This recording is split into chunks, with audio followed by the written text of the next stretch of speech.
함께 보실 말씀은 다니엘서 5장 1절부터 12절까지 볼 건데요. 너무 기니까 1절부터 4절까지만 저와 여러분 교독하겠습니다. 다니엘서 5장 1절. 벨사살 왕이 그 귀인 1,000명을 위하여 큰 잔치를 배설하고 그 1,000명 앞에서 술을 마시니라.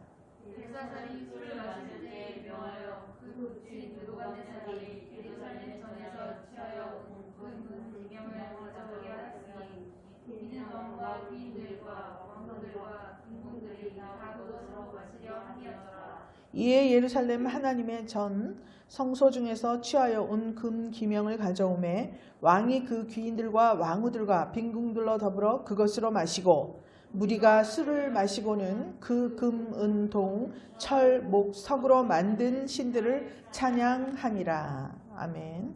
귀한 말씀에 은혜와 축복이 되시기를 주님의 이름으로 축원합니다. 이제 사순절 40일 기간을 우리가 생각하면서 예수님의 광야로 가셔 시험 받으신 기간, 우리도 그 기간을 생각하면서 절제의 삶을 보내고 있습니다. 벌써 열흘이 지났어요. 이 사순절 기간 동안에 우리 사랑하는 분이엘 권속들은 약한 세상 속에서 부르심을 입고 빼내심을 얻고 진실한 자가 되어서 우리 예수님의 부활 생명으로 충만한 그러한 삶이 되시기를 주님의 이름으로 축원합니다. 오늘 이 5장에 나온 벨사살 왕이 잔치하는 사건은 우리가 너무 많이 알고 있습니다. 다니엘의 기사 중에서 보면 풀무불 사건, 또 맨 처음에 바벨론에 끌려갔을 때 채식을 하는 사건, 또 사자굴 사건, 여러 가지가 있습니다. 그런데 오늘은 그 중에서 이 벨사살 왕이 잔치를 벌이는 그러한 장면을 우리가 함께 보시면서 이 사순절 기간에 우리가 갖추어야 할 것이 무엇인가, 이것을 한번 생각해 보도록 하겠습니다. 벨사살 왕이 잔치 베풀 때 다니엘의 나이는 거의 80세가 되었을 때입니다. 오늘 1절에 보니까 벨사살 왕이 그 귀인 1,000명을 위해서 큰 잔치를 배설하고 1,000명 앞에서 술을 마시니라, 이렇게 나와 있습니다. 이 세상은 여기저기서 잔치를 하느라고 난리입니다. 승진했다고 잔치하고, 재산이 불었다고 잔치하고, 시집간다 장가간다 잔치하고, 온갖 우리가 살아가는 세상 속에서 어떤 기득권을 얻었다고 잔치를 합니다. 때로는 불안한 마음을 감추기 위해서 잔치를 열기도 합니다. 그렇게 여기저기서 잔치가 열려집니다. 오늘 말씀의 제목을 큰 잔치라고 이렇게 정했습니다. 여러분 뒤에 5장 마지막 절을 좀 이렇게 보시면은요. 자, 5장 첫 절이 잔치로 시작을 했죠? 큰 잔치로 시작을 했습니다. 그런데 5장 30절, 5장을 마치는 그때에 보니까 갈대아 왕 벨사살이 죽임을 당하였고, 이렇게 기록되어 있습니다. 잔치로 시작해서, 그것도 큰 잔치로 시작해서 죽임을 당하는 것으로 끝나는 장이에요. 그리고 31절에서는 메대 사람 다리오가 나라를 얻었는데 다른 사람에게로 통치권이 넘어가는 장면이 기록되어 있습니다. 우리도 이 세상을 살아갈 때 때때로 잔치를 열기도 하고 무언가 축하를 받기도 하고 하기도 합니다. 그러나 그것이 과연 하나님의 관점에서 보았을 때, 결혼을 하는 사람들은 결혼 자체에 집중하고, 또 취업을 하는 사람은 취업 자체에 집중을 하고, 어떠한 일이 있을 때 그 일 자체에 집중을 하게 되면 우리는 물론 잔치를 할 수도 있지만 그 마지막을 장담할 수가 없습니다. 그럼 어떻게 해야 되느냐? 어떠한 일이 생겼을 때 그 일에 집중하기보다는 그 일을 우리 앞에 펼쳐놓으신 하나님의 생각은 무엇인가? 이것에 대해서 먼저 생각을 해야 됩니다. 여러분 물론 사랑하는 사람하고 결혼을 해요. 그렇죠? 그런데 하나님께서 이 남자 이 여자를 나의 배필로 주어서 가정을 이루게 하시는 이유는 무엇이고 이 가정을 통해서 하나님께서 하시려는 일은 무엇인가? 이것을 살짝 먼저 생각을 한다면 아무리 큰 잔치를 벌여도 우리는 결코 죽임을 당하지 않을 것입니다. 그런데 오늘 이 벨사살 왕은 그 귀인 1,000명을 위해서 큰 잔치를 배설했다고 했어요. 이 잔치는 큰 잔치라는 이 단어의 뜻이 빵이라는 뜻도 있습니다. 문자적으로 빵. 빵이라는 뜻이 있는데요. 그렇다 그러면 빵을 배설해 놓고 그 1,000명 앞에서 술을 마셨다 그랬죠? 그러니까 빵과 술이 다 있는 거예요. 그런데 이 벨사살 왕이 마침이 죽임을 당하면서 바벨론 제국이 멸망당하는 날이지 않습니까? 그렇다 그러면 오늘 이 배설해 놓은 빵과 그 1,000명 앞에서 마신 술이 무언가 잘못되어 가고 있다는 것을 말하고 있습니다. 잔치를 베풀 입장이 아닌데 지금 잔치를 베풀고 있었던 거예요. 무엇이 잘못된 것일까요? 2절에 보니까 벨사살이 술을 마실 때 무슨 말을 했냐면 그 부친 느부갓네살이 예루살렘전에서 가지고 왔습니다. 예루살렘을 멸망시키고 포로로 잡아오면서 예루살렘 성전에 있던 모든 금, 은, 기명을 다 가져왔다 그랬어요. 그런데 그것들, 그 왕과 귀인 왕후들 빈궁들이 거기에 술을 부어서 마시려고 했다. 이렇게 기록이 되어 있습니다. 그래서 예루살렘 하나님의 전 성소 중에서 취해온 그 모든 것들을 가져와서 거기에 술을 부어서 먹고 마셨어요. 그렇게 잔치를 열었다는 것입니다. 그때 5절에 보니까 사람의 손가락이 나타나서 촛대 맞은편 분벽에 글자를 썼습니다. 손가락이 벽에 갑자기 나타나서 글씨를 쓰는 거예요. 그랬더니 6절에 그 왕의 즐기던 빛이 변하고 생각이 번민하면서 넓적다리 마디가 녹는 듯하고 무릎이 서로 부딪힌지라 그랬습니다. 두렵고 떨리고 어찌할 바를 모르는 장면입니다. 그렇다 그러면 이 벨사살 왕의 마음속에 지금 잔치를 열었는데 손가락이 나와서 글을 썼어요. 무슨 말인 줄 알고 떱니까 여러분? 그렇지 않습니까? 내가 큰 잔치를 베풀고 부어라 마셔라 막 이렇게 했지 않습니까? 이 큰 잔치를 열고 하나님의 예루살렘 성전 기명에다가 술을 부어서 마시고 왕과 귀인들을 즐겁게 한 것이 그렇게 떳떳하고 정정당당한 일이라 그러면 손가락이 나와서 글을 쓰면 무서워할 필요가 없습니다. 뭐야 축하하는 글씨인가? 자기들도 신이 많지 않습니까? 신이 우리를 축하하려는 글을 쓰는 건가? 이렇게 생각할 수도 있지 않겠습니까? 그런데 그 즐기던 낯빛이 변하고 무릎마디가 다 서로 부딪힐 정도로 그렇게 벌벌 떤다고 하면 벨사살 왕 자신도 이 큰 잔치 이것이 합당하지 않다는 것을 알고 있는 거예요. 그렇지 않습니까 여러분? 그래서 두렵고 떨리기 때문에 이 내용을 알기 위해서 7절에 보니까 술객, 갈대아 술사, 점장이 바벨론 박사들을 전부 불러서 이 해석을 보여라. 무슨 글씨냐 저게. 명을 내렸습니다. 그리고 그 해석을 만약에 보여주는 사람에게는 7절에 자주옷을 입히고 금사슬로 그 목에 들이우고 그로 나라의 셋째 치리자를 삼으리라 이렇게 말했습니다. 셋째 치리자라면 부친과 또 본인과 국무총리예요. 왕이나 마찬가지예요. 이런 셋째 치리자를 삼겠다 이렇게 말을 했습니다. 그랬더니 8절에 왕의 박사들이 전부 다 들어왔어요. 그런데 그 해석을 읽지도 못하고 해석도 알지 못하였습니다. 그랬더니 벨사살 왕이 정말 너무나 실망을 했어요. 그리고 귀인들도 다 놀랐습니다. 그랬더니 10절에 태후가 느부갓네살의 부인이겠죠? 어머니예요. 그가 그 왕과 귀인들의 말로 인하여 잔치하는 궁에 들어왔다. 10절에 써 있습니다. 이에 왕께 먼저 인사를 하고 지금 그렇게 생각을 번민케 하지 말고 낯빛을 변할 것이 아닙니다. 방법이 있다는 거겠죠? 왕의 나라에 거룩한 신들의 영이 있는 사람이 있습니다. 그는 왕의 부친 때에 있던 자인데 명철, 총명, 지혜가 있고 신들의 지혜와 같은 자가 있는데 느부갓네살이 그를 세워서 박수와 술객과 갈대아 술사와 점장의 어른을 삼았다. 그 이름이 벨드사살이라고 하는데 그 다니엘이 마음이 민첩하고 지식과 총명이 있고 능히 꿈을 해석하고 은밀한 말을 밝히고 의문을 파할 수 있었습니다. 이제 다니엘을 부르소서.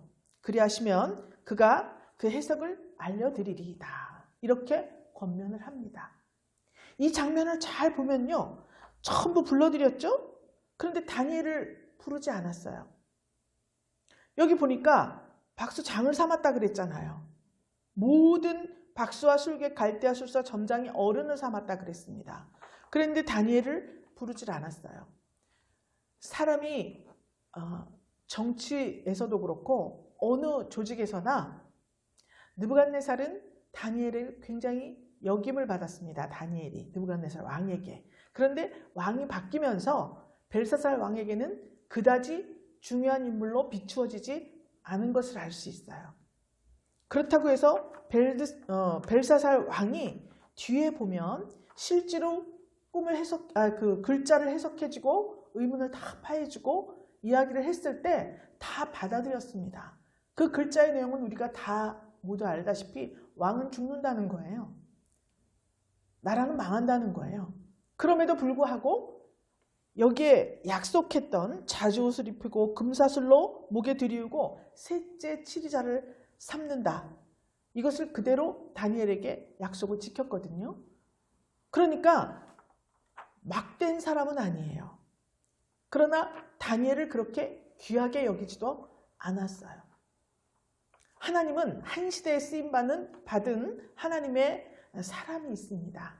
그런데 잊혀져갈 때쯤 되었을 때 하나님은 어떤 일을 통하여서 반드시 다시 주목을 받게 만드시는 분이에요.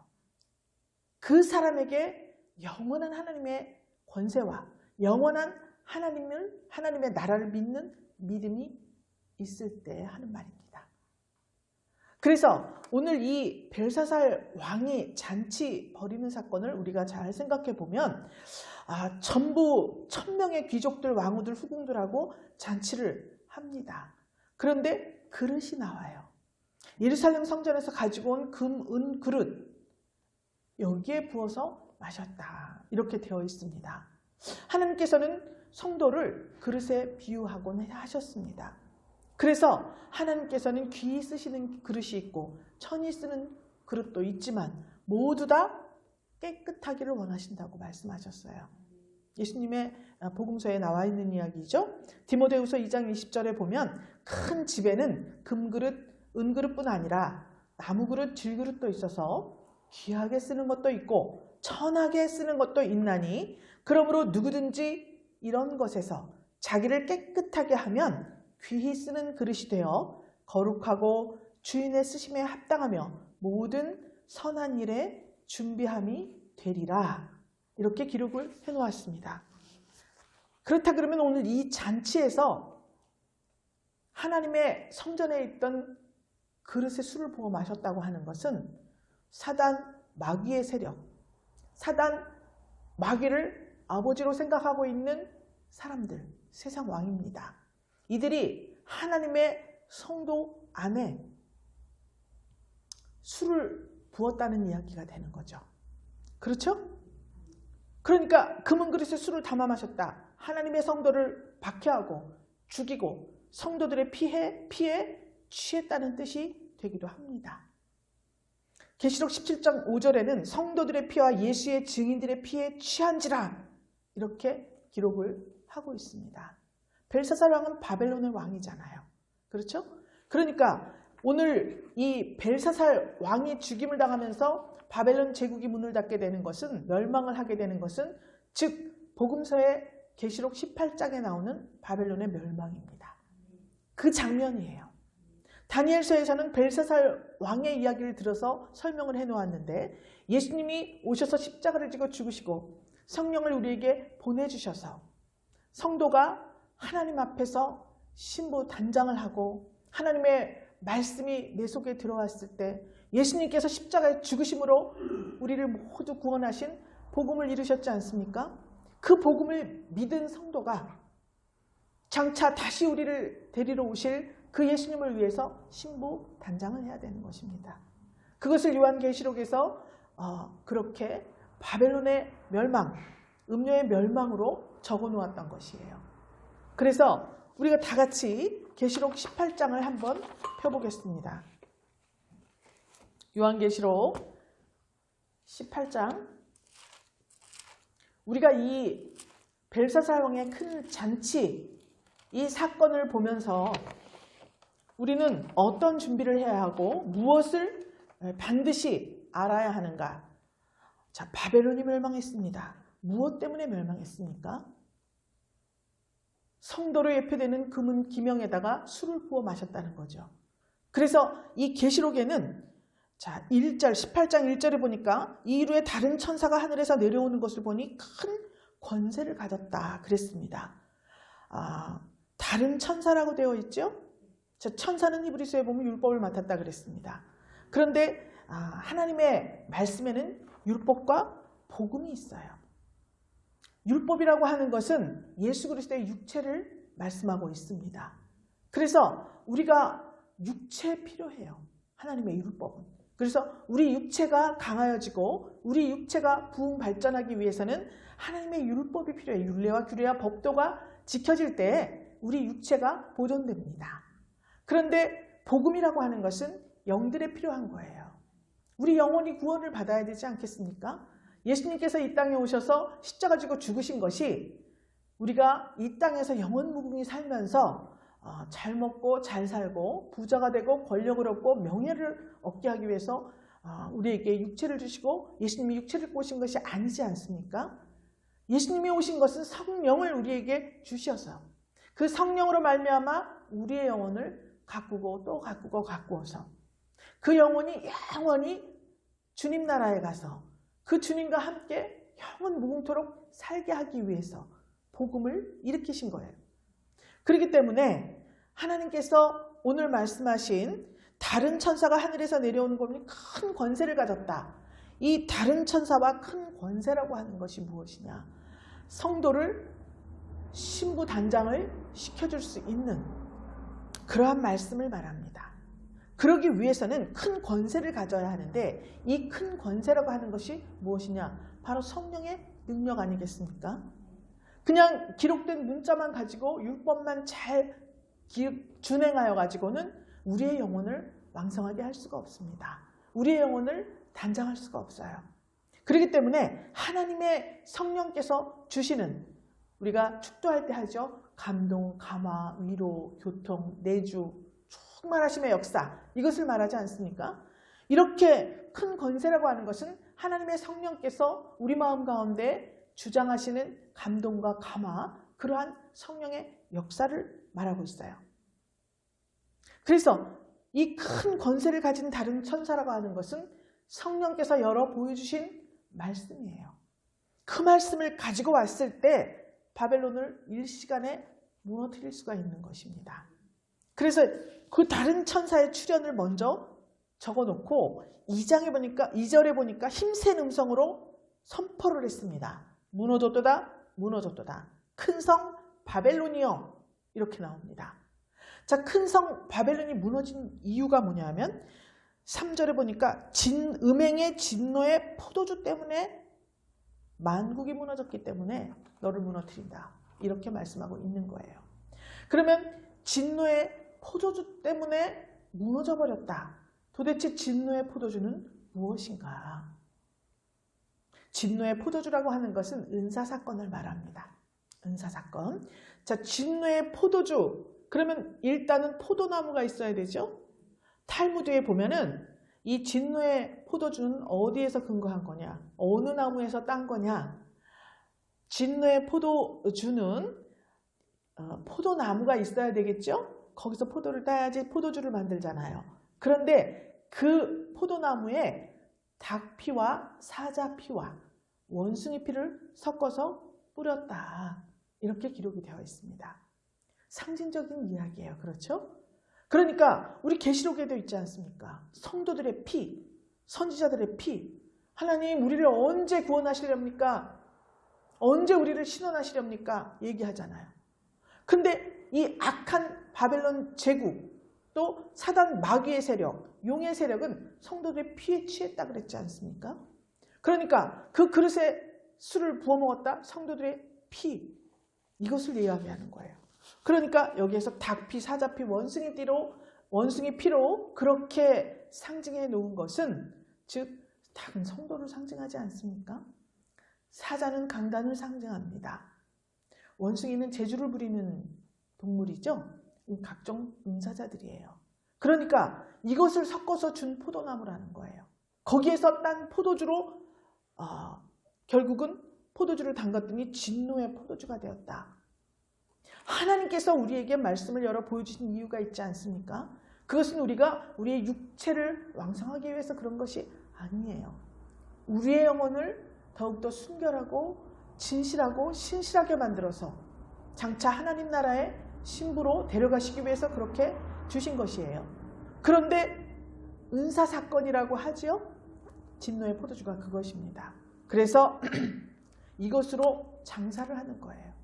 예수님께서 성전에 들어오셨을 때 장사하는 자들을 다 내쫓으시고 그들이 벌려놨던 책상도 다 때려 부셨다고 말씀했습니다. 그것이 바로 이 사건을 말하는 거예요. 하나님께 영광을 돌려야 하는데 이 모든 것들이 자기의 영화나 사치 이런 것에 사용되는 거예요. 하나님의 말씀과 하나님이 주신 은사와 이 모든 것들이 그렇게 된 거예요.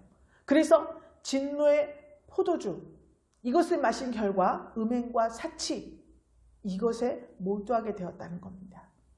그러니까 다시 말하면 이 음행이라고 하는 것이 무엇이냐? 물론 음란한 행위이기도 하겠지만은 음란한 행위라고 하는 것은 하나님이 앞에서 봤을 때 선악을 알게 하는 나무가 준 그 열매를 먹은 결과 나타나는 거예요. 그러니까 우리 마음속에 비교, 판단, 정죄, 또 육신의 정욕, 안목의 정욕, 이생의 자랑을 위해서 우리 일생의 모든 것들을 바치고 사용하는 것을 말하는 것입니다. 그러니까 여러분, 우리가 예수님, 내가 오늘 꼭 합격하게 해주세요. 물론 합격해야죠. 학교도 직장도 합격해야죠. 그런데 그 합격을 위해서 예수의 이름을 사용하는 것이 내 육신의 정욕을 위한 것이냐? 아니면 하나님 나라의 우리가 일꾼으로서 하나님 나라의 하나님의 백성으로서 이 세상에서 하나님의 이름을 높이기 위해서 그것이 필요하냐? 똑같은 기도 제목이라 하더라도 내 마음속에 이것을 조명하여 봐야 되는 거예요. 나는 다 알지 못해도 상관없고 나는 합격해야 하고 권력을 가져야 하고 명예를 가져야 하고 재물도 취해야 한다. 그러나 하나님의 말씀 앞에 깊이 들어가서 말씀을 연구하고 하나님의 뜻을 알고 그것을 알기 위해서 기도하고 묵상하고 자기가 주장하고 싶고 자기를 드러내고 싶은 마음을 죽이고자 하는 그런 마음이 없을 때에는 그것이 바로 음행이라는 거예요. 여러분, 교회에 다니는 사람이 음란한 행위를 하는 사람이 뭐 있겠습니까? 그렇지 않습니까? 하나님께서 보시는 것은 바로 이거예요. 그래서 그것으로 진노의 포도주를 마신 결과가 바로 그거라는 거예요. 성도가, 사도가, 목사가, 은사자가 자기의 육신의 정욕, 안목의 정욕, 이생의 자랑을 위해서 하나님이 주신 어떠한 모든 것들을 사용한다. 그렇다 그러면 이것은 바로 진노의 포도주를 마신 결과 밖으로 나온 음행이라고 그렇게 규정을 하고 있는 것입니다. 이해가 가시죠, 여러분? 그래서 18장 2절에 보니까 뭐라고 써있냐면 힘센 음성으로 외치는데 무너졌다, 무너졌다. 큰 성 바벨론이요, 그렇죠? 바벨론이 왜 무너졌느냐? 귀신에 쳐서 각종 더러운 영에 모이는 곳, 각종 더럽고 가증한 새에 모이는 곳이 되었기 때문에. 그래서 특별히 큰 권세를 가진 천사를 따로 보내신 겁니다. 기존에 있던 말씀으로는 해결이 안 되는 거예요. 왜 그렇습니까? 기존에 있던 말씀은 전부 은혜를 받으세요. 사랑하세요. 하나님은 축복을 해주시는 분입니다. 기도하면 하나님께서 합격시켜주고, 기도하면 병도 고쳐주시고, 기도하면 귀신도 쫓아주시고, 다 맞는 말입니다. 그런데 마지막 때에 자기의 심령을 바라보면서 진정한 그리스도의 성전이 되기를 원하시는 분들은 반드시 자기를 다시 한번 조명해 봐야 된다는 거예요. 하나님의 말씀으로. 내 전이 정말 그리스도가 거하시기에 합당한 전인가? 아니면 이렇게 귀신에 쳐서 각종 더러운 영이 모이는 곳, 더럽고 가증한 새가 모이는 바벨론 제국 성전 한가운데인가? 벨사살 왕의 큰 잔치 자리인가? 이것을 한번 우리가 다시 생각해보고 묵상해봐야 된다는 것입니다. 여러분, 사순절에 할 일이 뭐가 있겠어요? 그렇지 않습니까? 40일을 금식하시는 분들도 계시고, 오전 금식하시는 분들도 계시고, 텔레비전을 보지 않고 고기를 먹지 않고 이렇게 절제하는 그러한 시간들을 가지는 분들이 너무나 많습니다. 거기에 더해져서 내 마음 성전이 무엇으로 가득 차 있는가, 이것을 생각한다면 더 바랄 것이 없는 존귀한 그러한 사순절이 되지 않겠습니까? 예수님께서 40일 동안 광야에서 이것에 대해서 정말 이 바벨론의 세력을 심판하시기 위해서 시험을 받으신 겁니다. 세상 속에서 성도가 살아가면서 이 세 가지 정말 이 선악을 알게 하는 열매가 주는 이 하나님과 분리되어야 하는 이런 우리의 정욕들, 자랑들, 교만들, 자만들, 이러한 것들을 전부 쳐서 복종시키고 오직 하나님의 쓰시기에 합당한 그릇이 되기 위해서 먼저 육신을 가지고 시험을 받으셨다는 것입니다. 그래서 이렇게 가증한 새들에 쳐서 귀신에 쳐서였던 이 바벨론, 우리의 마음들입니다. 그런데 벨사살 왕의 큰 잔치에 손가락이 나타나서 하나님의 뜻을 밝히셨습니다. 기회를 주신 거예요. 하나님은 그냥 갑자기 재앙을 내리지 않아요. 아무리 악한 사람이라도 반드시 먼저 사인을 주셔요. 그래서 그렇게 글씨를 쓰게 된 거예요.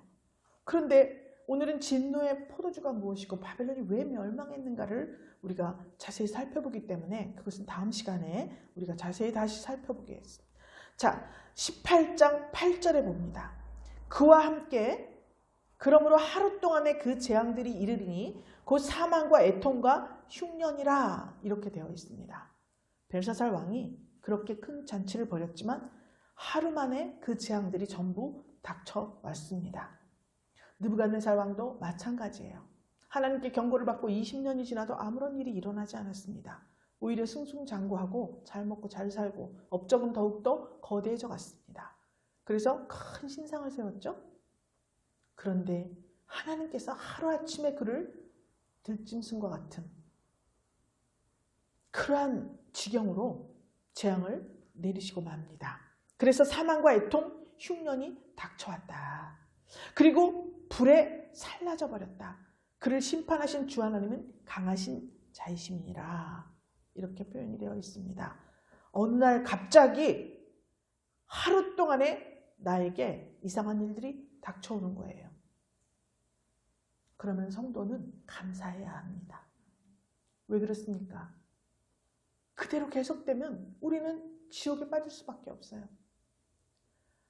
하나님께서 우리에게 사인을 주시는 거예요. 분명히 너무너무 잘 되고 있었는데 오늘 왜 나에게 이렇게 재앙이 닥쳤는가? 날 구원하시려는 하나님의 계획이시구나. 그렇게 감사해야 합니다. 10절에 보니까 견고한 성, 큰 성 바벨론이요 일시간에 내 심판이 이르렀다. 이렇게 표현이 되어 있습니다. 큰 성, 견고한 성 바벨론입니다. 자기를 위해서 살았던 그러한 삶들이에요.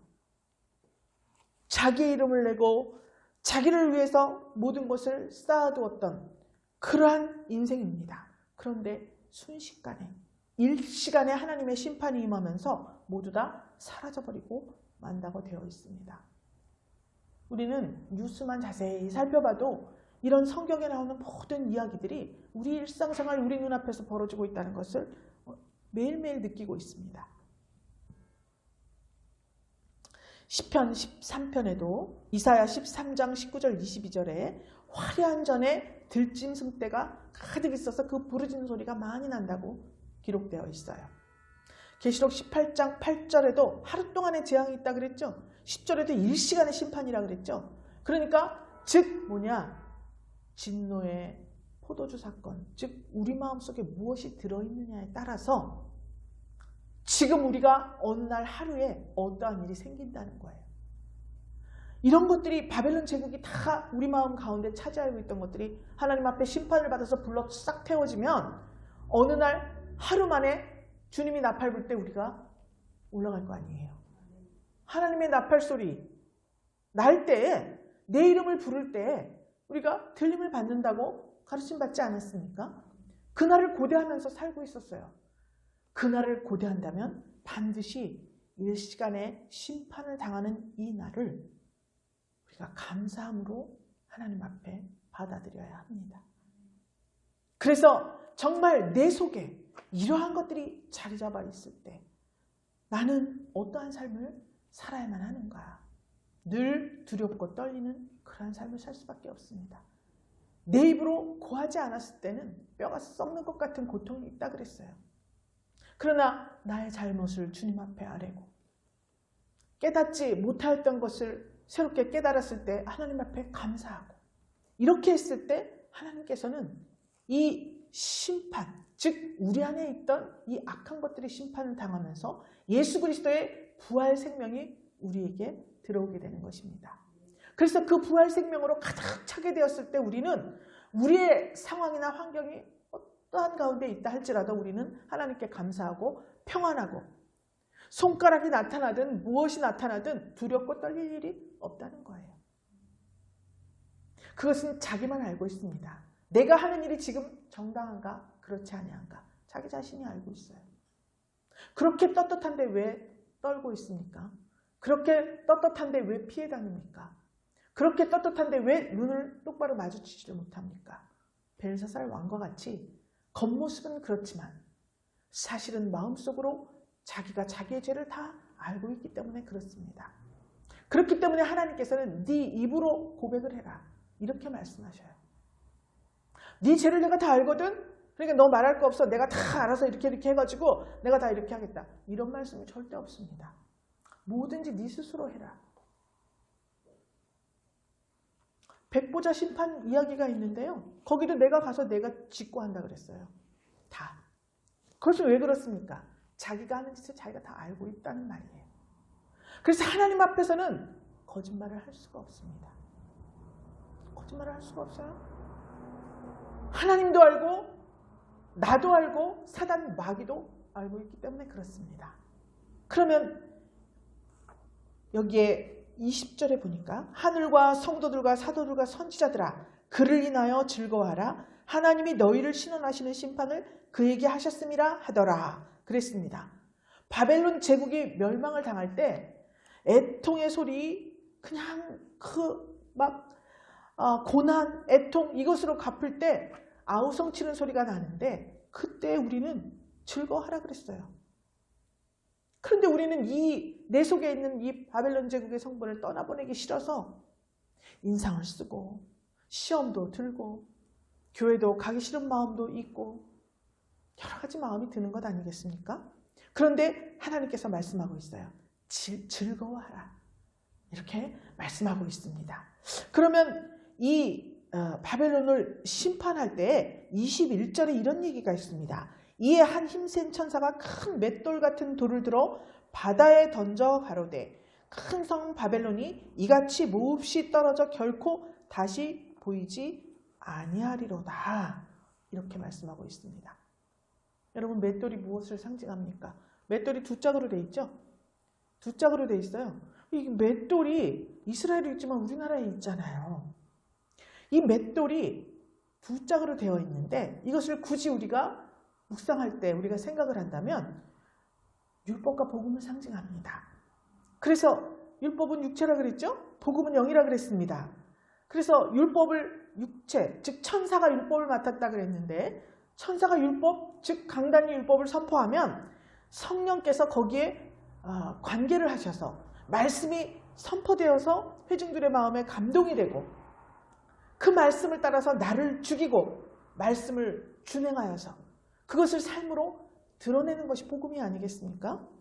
그래서 나로서는 도저히 이룰 수 없는 것들을 내가 행위로 옮길 수 있는 것이 성령의 능력, 복음이에요. 그것이.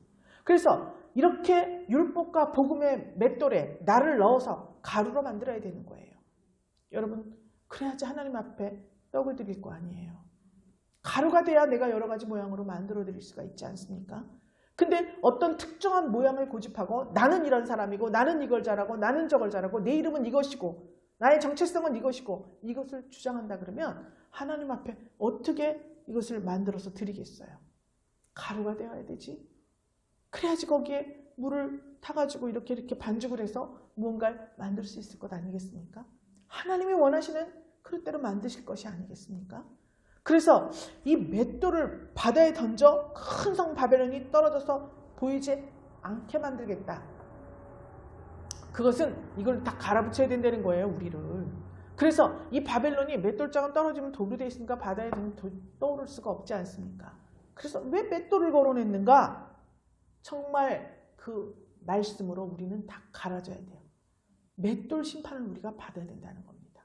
그랬을 때 하나님께서 정말 이 심판을 받은 사람은 다시는 이러한 바벨론 제국 벨사살 왕의 행태와 같은 알면서 저지르는 이런 악한 죄, 이런 모든 것들을 절대로 저지르지 않을 수 있다는 말씀을 하고 있는 것입니다. 나를 죽이고 말씀을 준행할 때 하나님께 부르심을 받고 빼내심을 얻게 되는 것입니다. 어떤 성도는 사로잡히는 환난을 당하기도 합니다. 어떤 성도는 칼에 죽임을 당하는 환난을 당하기도 합니다. 각각 고난의 부르심이 다 다르죠. 그렇지만 우리는 인내와 믿음으로 최종적으로 승리를 거두게 될 것입니다. 그래서 계시록 13장 10절에 사로잡힐 자는 사로잡혀갈 것이요 칼에 죽을 자는 마땅히 칼에 죽을 것이니 성도들의 인내와 믿음이 여기 있느니라. 이렇게 기록을 해놓았습니다. 그 사람들은, 이 세상의 악인들은, 바벨론의 세력들은 성도의 고난의 피를 마시면서 즐거워하겠죠. 그러나 그들이 마시는 잔은 하나님에게는 공의로운 심판의 표가 됩니다. 우리들에게는 하나님 나라에 합당한 표가 될 것입니다. 그렇기 때문에 우리는 예수님께서 우리에게 살과 피를 주셨기 때문에 우리도 우리의 살과 피를 드리는 심정으로 하나님 앞에 헌신하고 죽도록 충성하는 것입니다. 그런데 이것을 가로채어서 세상 왕에게 우리의 피를 주고 우리의 떡을 주고 이렇게 한다면 이것은 심판의 대상이 될 수밖에 없다는 것을 말씀하고 있습니다. 그래서 우리 오늘 이 분이엘 권석들은 하나님께서 오늘 바벨론을 심판하시면서 벨사살 왕이 죽임당하는 것으로 끝나는 이 5장의 역사를 바라보면서 오늘 우리가 할 것은 무엇이냐? 진노의 포도주로 말미암아 내 속에 음행과 사치와 영화를 추구하는 마음이 있는가? 이것을 돌아보면서 한 주간 동안에 하나님 앞에 이렇게 가증한 새들에 쳐서 더러운 영에 쳐서 이런 것으로 내 마음을 내어주지는 않았는가? 내 성전에 이런 더럽고 추악한 벨사살 왕의 큰 잔치가 일어나는 일이 없이 예수 그리스도께서 성전을 삼으실 만한 그런 합당하고 깨끗한 그릇으로 그렇게 단장되어지는 귀한 한 주간이 되시기를 주님의 이름으로 축원합니다. 사랑의 주님 감사드립니다. 생명의 떡이신 우리 예수 그리스도의 은혜를 받았습니다. 예수님께서 흘려주신 보혈을 우리가 마시며 우리 마음 가운데 자리 잡고 있던 이러한 가증한 또 더럽고 추악한 영들의 처소로 내어주었던 우리 마음을 깨끗하게 씻고 또 성령의 불로 태우는 그러한 한 주간이 되기를 원합니다. 그래서 정말 우리 마음 가운데 하나님께서 고난이나 때로는 환난을 열어주신다 할지라도 인내와 믿음으로 하나님 앞에 우리의 삶을 지켜낼 수 있도록 사랑하는 분의 권속들을 축복하여 주시옵소서.